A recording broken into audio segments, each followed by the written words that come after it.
Sugar వ్యాధిగ్రస్తుల్లో ఎక్కువగా గుండెకు సంబంధించిన సమస్యలు చూస్తూ ఉంటాం. కొంతమందికి అది ప్రాణాంతకం కూడా కావచ్చు. అయితే ఎందుకు ఇలా జరుగుతుంది? దీనికి కారణాలు అండ్ సొల్యూషన్స్ ఏంటి? దీని గురించి డాక్టర్ కపిల్ ఉన్నారు, ప్రముఖ కార్డియాలజిస్ట్ అపోలోలో. వారిని అడిగి మరిన్ని వివరాలు తెలుసుకుందాం. నమస్తే సార్. నమస్తే అండి. కపిల్ గారు, మనం ఇంతకుముందు గుండెకు సంబంధించి చాలా సమస్యల గురించి మాట్లాడుకున్నాము. అయితే ఇప్పుడు ప్రతి 10 మందిలో 5గురికి ఈజీగా డయాబెటిక్ ఉంది. సో చాలామంది ఏంటంటే మాకు డయాబెటిక్ వచ్చింది అని అంటే మాకు ఇంకా హార్ట్కి సంబంధించిన ప్రాబ్లమ్స్ కూడా ఇంకా వస్తాయి అన్న భయంలో ఉంటారు. అండ్ మనం చూస్తున్న కేసెస్లో కూడా చాలా వరకు హార్ట్ ప్రాబ్లమ్స్ ఉన్న వాళ్ళకి డయాబెటిక్ కూడా ఉంటుంది. ఎందుకంటారు ఇట్లా? డయాబెటిస్ అనేది ఒక లైఫ్ స్టైల్ డిసీజ్ అండి. It's like part of it is genetic. కొంతమందిలో జన్యుపరంగా పేరెంట్స్ ఇద్దరు డయాబెటిస్కి గురి అయ్యి ఉంటే పిల్లల్లో 15 to 30% ఛాన్స్ దట్ వాళ్ళకు కూడా డయాబెటీస్ వచ్చే అవకాశం ఉంటుంది. బట్ మిగతా 70 to 80% వాళ్ళల్లో డయాబెటీస్కి రీజన్ వాళ్ళ life style. So life style అనగానే మనము ఎంతైతే ఆహారం తీసుకుంటున్నామో, ఎన్ని క్యాలరీస్ అయితే ఆహారం తీసుకుంటున్నామో అంత క్యాలరీస్ మనం ఒకవేళ బర్న్ చేయకుంటే దానివల్ల మెల్లిమెల్లిగా ఉబకాయము, అబ్డామినల్ ఒబేసిటీ ఇవన్నీ స్టార్ట్ అయ్యి ఇన్సులిన్ రెసిస్టెన్స్లోకి వెళ్తుంది. దీన్ని గ్రాస్గా చెప్పాలంటే మెటబాలిక్ సిండ్రోమ్ అని అంటారు. సో దాంట్లో షుగర్ లెవెల్స్, తర్వాత కొలెస్ట్రాల్ పెరగడము, తర్వాత బీపీ పెరగడము, నడుము దగ్గర కొవ్వు చేరుకోవడం, ఇలాంటివన్నీ జరగడం వల్ల వాళ్ళు ఇన్సులిన్ రెసిస్టెన్స్, ఇంటాలరెన్స్కి, గ్లూకోజ్ ఇంటాలరెన్స్, ఇన్సులిన్ రెసిస్టెన్స్ స్టేట్లోకి వెళ్తారు. అలా వెళ్ళడం వల్ల వాళ్ళు డయాబెటీస్కి దగ్గరవుతారు, ప్రీ డయాబెటిక్ స్టేట్కి వెళ్తారు. సో డయాబెటీస్ ఉన్న వాళ్ళలో గుండె జబ్బులు, రక్తనాళాల్లో బ్లాక్స్ వచ్చే అవకాశం చాలా ఎక్కువ కంపేర్డ్ టు జనరల్ పాపులేషన్. ఎవరికైతే డయాబెటీస్ లేదో వాళ్ళకంటే వీళ్ళలో చాలా ఎక్కువ. ఈ డయాబెటీస్ అనేది ఒంటరిగా రాదండి, దాంతోపాటు కొలెస్ట్రాల్ని కూడా తీసుకొస్తుంది. డయాబెటీస్ ఉన్న వాళ్ళలో ఎల్డిఎల్ కొలెస్ట్రాల్ రసాయన మార్పులు జరిగి ఆక్సిడైజ్డ్ ఎల్డిఎల్ అనే ఒక రకమైన ఎల్డిఎల్ తయారవుతుంది. అది మోర్ అథెరోజెనిక్. సేమ్ లెవెల్, ఇప్పుడు సపోజ్ నాన్ డయాబెటిక్ వాళ్ళలో కొలెస్ట్రాల్, బ్యాడ్ కొలెస్ట్రాల్ అనేది సపోజ్ 70-80 ఉంది. వీళ్ళలో ఆ 70-80కే ఎక్కువ అథెరోజెనిసిటీ ఉంటుంది. అంటే same level of bad cholesterol diabetics, non diabetics చూస్తే డయాబెటిక్స్లో ఆ ఎల్డిఎల్ అనేది కంట్రోల్ ఉన్న ఆ ఎల్డిఎల్లో మార్పు ఉండి అది ఎక్కువగా బ్లాక్స్ని క్రియేట్ చేసే అవకాశం ఉంటుంది. So lifestyle changes, strict diabetic control, షుగర్స్ని బాగా కంట్రోల్ చేయడం, దాంతోపాటు కొలెస్ట్రాల్ని కూడా కంట్రోల్ చేయడం వల్ల షుగర్ వ్యాధిగ్రస్తుల్లో గుండె జబ్బు రాకుండా జాగ్రత్తలు తీసుకోగలము. కొంతమందిలో మేము యాంజియోగ్రామ్స్ అవి చూస్తూ ఉంటాం. 70 years పీపుల్లో 20 years డయాబెటీస్ ఉంటుంది, బట్ వాళ్ళ డయాబెటీస్ చాలా బాగా కంట్రోల్ చేస్తారు. అలాంటి వాళ్ళలో ఒక్కొక్కసారి రక్తనాళాలు యాంజియోగ్రామ్లో చాలా ప్రిస్టీన్గా బాగా ఉంటాయి. కొంతమంది 5 years డయాబెటీసే ఉంటుంది, కానీ uncontrolled sugars, obesity, higher LDL వీళ్ళల్లో యాంజియో చేస్తే ఒక్కొక్కసారి సమ్టైమ్స్ మల్టిపుల్ బ్లాక్స్ రావచ్చు. రీసెంట్గా ఒక 37-year-oldకి డయాబెటీస్ ఫర్ టైప్ 2 డయాబెటీస్, రెండో రకం డయాబెటీస్, పుట్టినప్పటి నుంచి అంటే పిల్లల్లో వచ్చే డయాబెటీస్ కాకుండా అడల్ట్ ఆన్సెట్ డయాబెటీస్లో 37 years అబ్బాయికి మేము చేస్తే he had triple vessel disease. అంటే ఆ ఏజ్కి తగ్గట్టుగా లేదు డిసీజ్, ఆ ఏజ్ కంటే చాలా ఎక్కువగా ఉంది. So diabetes is definitely very important risk factor for the development of heart disease అండి. సో అందుకోసమే డయాబెటీస్ ఉన్నవాళ్ళు అధైర్యపడకుండా strict diabetes control and lifestyle changes అనేవి చాలా ఇంపార్టెంట్. ఈ ఒక్క స్టేట్మెంట్ నేను అందరికీ చెప్పదలుచుకున్నాను. Diabetes is a lifestyle disease.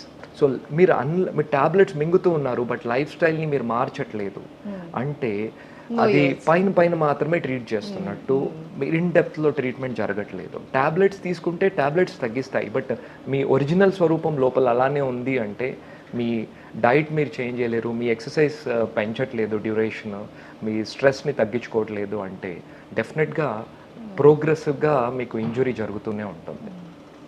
So diabetes ఉన్న వాళ్ళు జాగ్రత్తలు ఖచ్చితంగా తీసుకోవాలి.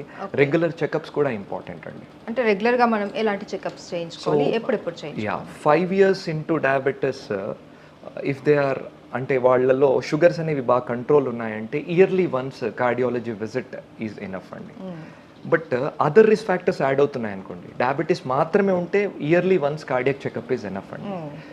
ఇది ఏంటంటే దేశంకి మారుతుంటుంది, కంట్రీకి వాళ్ళ గైడ్ లైన్స్ మారుతుంటాయి. బట్ ఇండియన్ కాంటెక్స్లో only diabetes, rest of all the things are normal. 1 year ఒక్కొక్కసారి గుండెకి సంబంధించిన టెస్టులు, ట్రెడ్మిల్ కానీ, స్ట్రెస్ టెస్ట్ కానీ, బేస్ లైన్ ఈసీజీ కానీ చేసుకుంటే చాలు. ఒకవేళ డయాబెటీస్ కంట్రోల్ అనేది సరిగా లేదనుకోండి, ఇంకొంచెం ఫ్రీక్వెంట్గా అట్లీస్ట్ 6 months దీంట్లో ఉండాలి.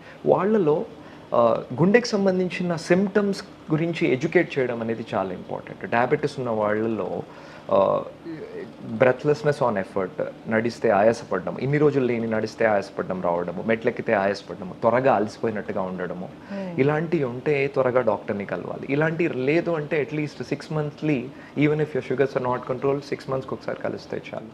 But yearly once for every one అండి. After 40, it is like everyone, even if they don't have diabetes, it is better to get evaluated yearly once. చాలా మంది ఏంటంటే షుగర్ ఉన్న వాళ్ళకి, హార్ట్ ప్రాబ్లం ఉన్న వాళ్ళల్లో స్టంట్ వేయడం కానీ, లేకపోతే హార్ట్కి సంబంధించి ఏదైనా సర్జరీ జరగడం కానీ ఇలా జరిగినప్పుడు వాళ్ళు కోలుకోవడం కూడా చాలా లేటుగా అవుతుంది డయాబెటిక్ లేని వాళ్ళతో కంపేర్ చేస్తే అనేసి అంటూ ఉంటారు.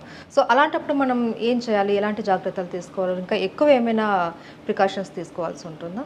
సో డయాబెటీస్ ఉన్న వాళ్ళలో యూజువలీ మాకు యాంజియోస్ చేస్తే, డయాబెటీస్ ఉన్న వాళ్ళలో యాంజియోగ్రామ్కి నాన్ డయాబెటిక్ పేషెంట్స్లో ఉన్న యాంజియోగ్రామ్స్కి సింపుల్ తేడా ఉన్నాయండి. డయాబెటీస్ ఉన్న వాళ్ళలో యూజువల్లీ డిఫ్యూజ్ డిసీజ్ అంటాం. అంటే ఏంటంటే చాలా ఏరియాల్లో డిసీజ్ ఉంటుంది, డిస్క్రీట్ కాకుండా. ఇక్కడ మాత్రమే కాదు చాలా ఏరియాలో డిసీజ్ ఉంటుంది. దాన్ని డిఫ్యూజ్ డిసీజ్ అంటూ ఉంటాం.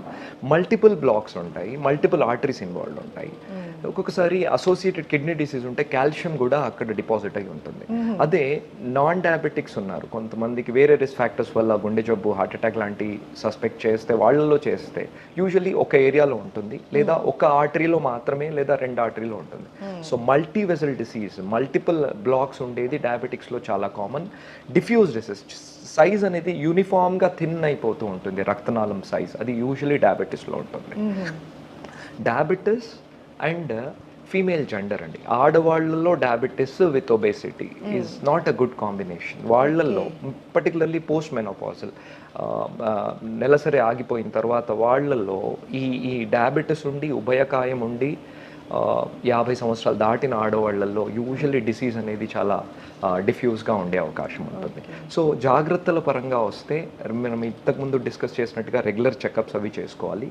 స్టెంటింగ్ తర్వాత ఇంకా స్ట్రిక్ట్ బ్లడ్ షుగర్ కంట్రోల్ అనేది చాలా ఇంపార్టెంట్. అండ్ బైపాస్ తర్వాత usually for conventional bypass sugars high ఉన్న వాళ్ళలో కొంచెం వూండ్ హీలింగ్ ప్రాబ్లమ్స్ అవి ఉంటూ ఉంటాయి. But there is no major difference as such. ఒక్కసారి స్టంటింగ్ కానీ బైపాస్ కానీ ట్రీట్మెంట్ లాగా తీసుకున్న తర్వాత వాళ్ళు ఖచ్చితంగా 2 విభాగాల్లో ఖచ్చితంగా షుగర్ కంట్రోల్ అనేది చాలా చాలా ఇంపార్టెంట్ అండి. అండ్ సార్, ఈ షుగర్ పేషెంట్స్లో స్టంట్స్ వేసిన తర్వాత ఆ లొకేషన్లో కొద్దిగా ఇన్ఫెక్షన్ వచ్చే అవకాశాలు ఉంటాయి అనేసి అంటూ ఉంటారు, అది ఎంతవరకు వాస్తవం అంటారు? స్టంట్స్లో ఇన్ఫెక్షన్ అనేది పెద్దగా ఉండదండి, ఛాన్స్ లేదు. ఎందుకంటే ఎసెప్టిక్ కండిషన్స్లో అవి చేస్తూ ఉంటాము.